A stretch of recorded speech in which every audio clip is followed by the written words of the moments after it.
ও গণনা 3 নম্বর লেসন দেখছেন। সংখ্যা এবং গণনা শিখব। তো মালয় ভাষায় সংখ্যা আমরা পড়ছি। এককে বলা হয় মালয় ভাষায় সাতু, সাতু মানে এক, সাতু মানে মালয় ভাষায় এক।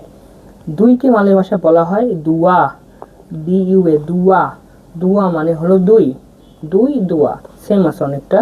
তিনকে মালয় ভাষায় বলা হয় তিগা, তিগা মানে তিন, তিগা মানে তিন। চারকে মালয় ভাষায় বলা হয় আমপাত, আমপাত, ইটা ইয়ের উচ্চারণ এর মতো হয়, তাহলে আমপাত, আমপাত মানে চার।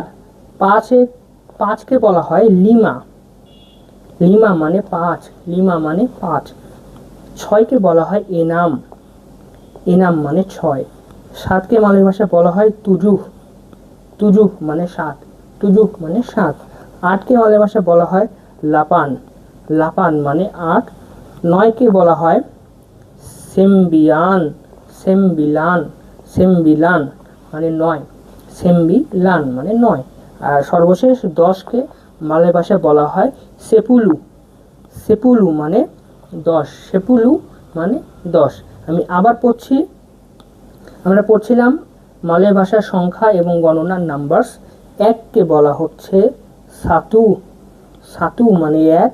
দুইকে বলা হয় দুয়া, দুয়া মানে দুই। তিনকে মালয় ভাষায় বলা হয় তিগা, তিগা মানে তিন। চারকে বলা হয় ইম্পাত বা আমপাত, আমপাত মানে হলো চার। পাঁচকে মালয় ভাষায় বলা হয় লিমা, লিমা মানে পাঁচ। ছয়কে মালয় ভাষায় বলা হয় এনাম, এনাম মানে ছয়। সাত হচ্ছে তুজু, তুজু মানে সাত। আট হলো লাপান, লাপান মানে আট।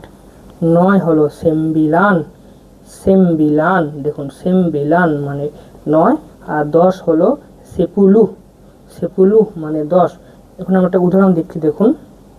আমার কাছে 3টি বই আছে, আমার কাছে 3টি বই আছে। তাহলে 3কে আমরা কি পড়ছিলাম তিগা, তিগা মানে 3। তাহলে এখানে এই শব্দটির বাক্যটির মধ্যে তিগা তো থাকবে, এর সাথে আমরা বাকি শব্দগুলো যোগ করব। আমার কাছে 3টি বই আছে। ছায়া আদা তিগা বুকু, ছায়া আদা, এটা দয় আকার হবে আদা, ছায়া আদা, ছায়া আদা তিগা বুকু মানে আমার কাছে 3টি বই আছে। ছায়া আদা তিগা বুকু, আমার কাছে 3টি বই আছে। তো এই ছিল মালয় ভাষার 3 নম্বর লেসন, সংখ্যা গণনা। এবার আমরা যাচ্ছি পরবর্তী লেসন।